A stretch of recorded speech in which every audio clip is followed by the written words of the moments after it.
Hi, it's Jane with Scraptastic Yarns, and I don't have a whole lot of work done.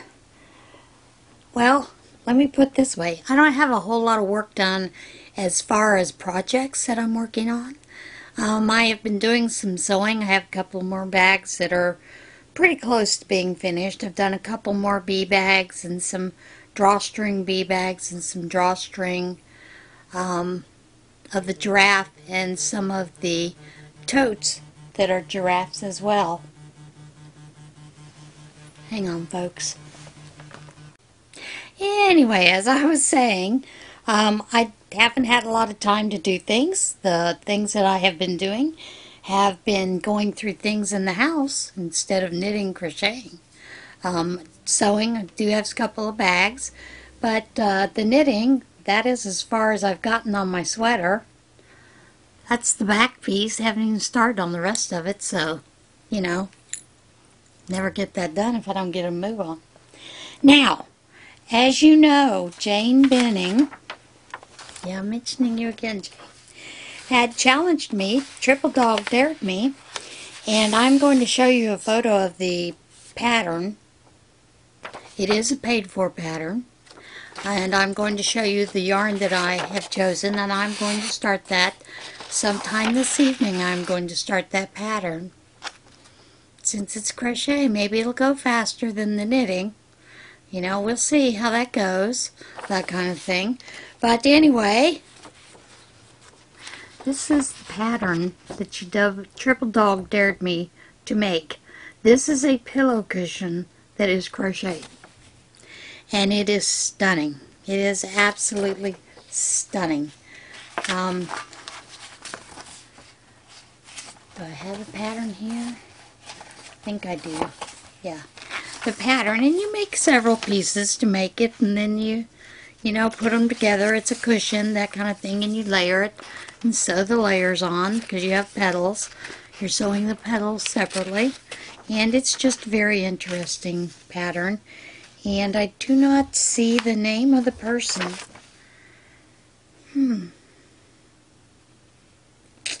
I don't see the name of the person who has developed this pattern.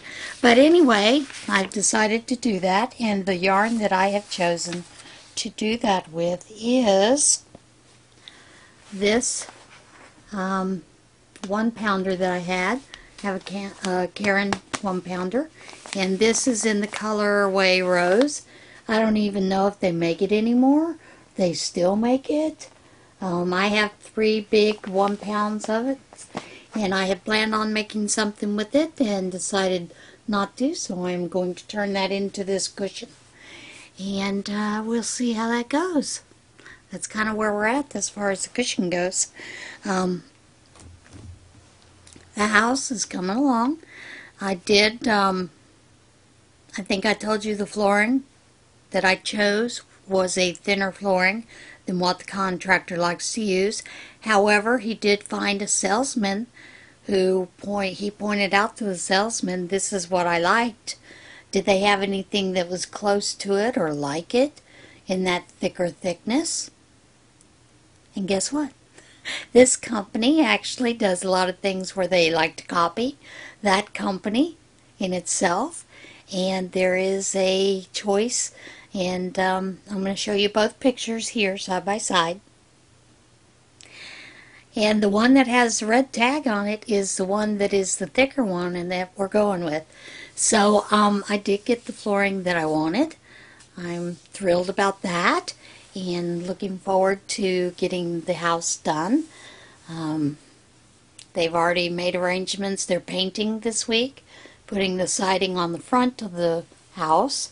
And like I said, I was told when I come out this week that I need to come through the front door, not the garage. They are finishing the garage as well. They do have most of the lights up. I'm not sure if they'll have the porch lights up yet or not, but it's come along well. So I'm going to go in and see the sunroom come Wednesday, and next week I will take you through a little tour of what it looks like so far as of tomorrow. So yeah, that's it. it's getting exciting, so I'm looking forward to it. All right, let's get on to what in Tarnation, because I don't have a whole lot of other stuff, folks. That's the problem. When you do other things, then you just can't find time to crochet and knit.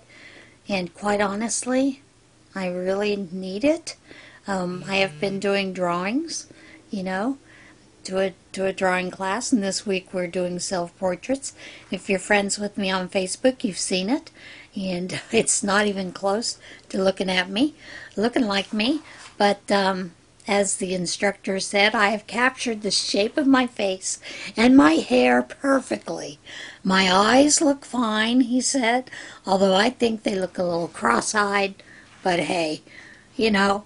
And like I told him, you know, we laugh about it because I told him, if you can't laugh at yourself when you're doing things like this, you shouldn't be, you know, doing it if you can't have a little bit of fun.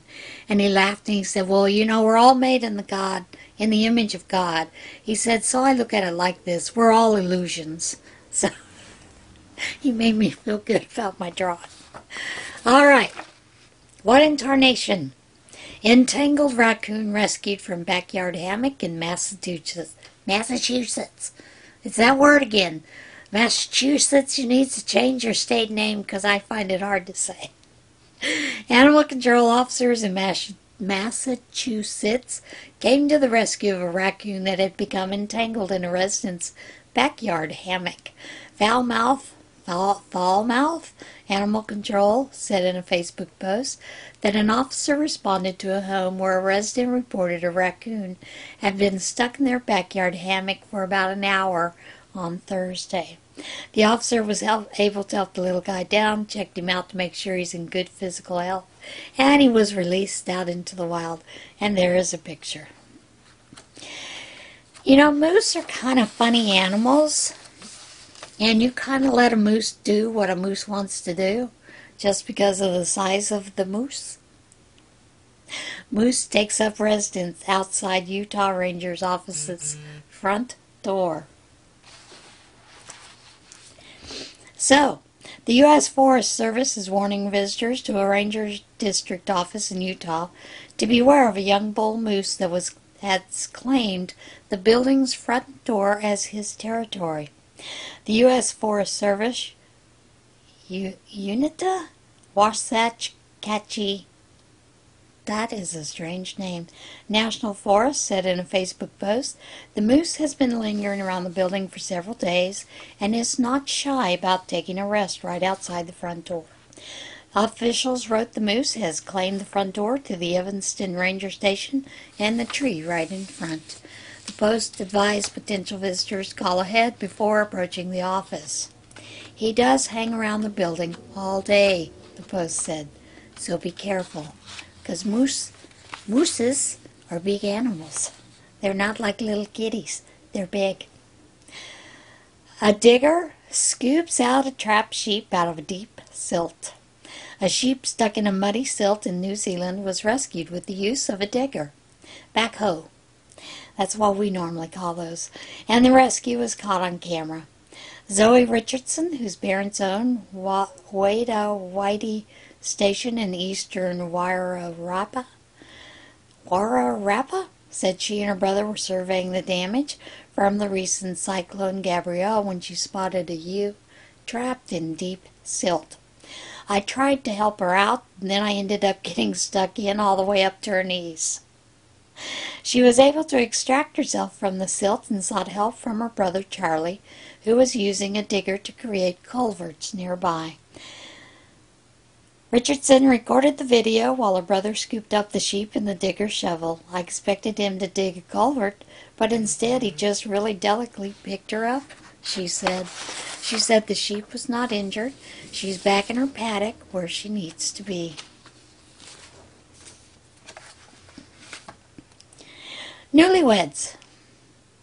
Sometimes things happen when you're on your way to your wedding party reception that you just never make it. Newlyweds wedding party rescued from an elevator in North Carolina. A pair of North Carolina newlyweds and members of their wedding party have a memorable story to tell after they had to be rescued from a hotel elevator. Panav and Victoria Jaha said they were celebrating after their Saturday ceremony when their elevator at the Grand Bohemian Hotel in Charlotte stopped between floors. "We go up maybe 5 feet and then just stopped," Panav Jaha told WBTV. "The door was slightly ajar, so I was like, that's not normal." The Charlotte Fire Department responded to the scene and soon discovered the situation was different from their usual elevator rescue calls. "We went through all the normal troubleshooting that you do on an elevator call, and none of it was working. So that's when we realized we're going to have to elevate it to what it ended up being, which was a rope rescue," firefighter David Budd said. The firefighters lowered a rope from the next floor up and had to rescue the bride, groom, and wedding party members one at a time. "We put them in what we call a hasty seat. It's just a simple seat, the hooks around them, and we hook them up to our rope rigging system. They get raised up from there, and it's a simple process for them, at least. For us, it's a little complex." The couple said they were freed from the elevator after about 2.5 hours. "It was wild, but crazy, fun, memorable experience that's one for the books." So, congratulations to the Jahas for not only being rescued, but being newlyweds. Mysterious iron orb washes up on Japanese beach. Now this is very interesting. Japanese authorities are investigating the origins of a mysterious iron ball that washed up on Hamamatsu City Beach. The orb measures nearly 5 feet in diameter, and it prompted the police to close off Inshu Beach out of fears it could be a mine or another explosive device. But an X-ray of the ball determined it was hollow. 2 raised randles on the surface of the ball lead to speculation it could be a mooring buoy that came loose and floated away from its intended location. Police said the Japanese military and Coast Guard are reviewing photos of the object in an attempt to identify it. And that is it for What in Tarnation. Real quick and simple. 2 devotions today. This one comes from 1 Minute with God. The name of Jesus saves. He heals. He restores. He redeems. He removes obstacles and delivers victory. The name of the Lord is a strong tower. The righteous runs into it and is safe. That is Proverbs 18:10. All right. And our next one comes from The Amazing Grace. You know, this one. Rooted in love. You, O Lord, are a God merciful and gracious, slow to anger and abounding in steadfast love and faithfulness. This comes from Psalm 86:15, New Revised Standard Version. It is so important as God's children that we are confident in His character. In Ephesians 3:17, Paul prays that we be rooted and established in God's love. This means our roots are buried deep in the soil of His love, and we drink all our sustenance through those roots. As you remain confident of His love, you can receive correction and direction from Him without offense, because you know it comes from a heart of love. How do you remain confident in God's love for you? All right, guys, that is it for today's podcast. I will see you again next week. I do have some shout-outs. I'm not sure if I'll be doing those this week or next week. Probably next week, because I do have a few more that I want to look at. A couple of other channels. And as far as that goes, everybody be kind to one another, love one another, be kind to yourself, love yourself, and be a blessing to others. Get out there and see this big, beautiful world we live in. Because, man, it is glorious. See you guys soon. Bye.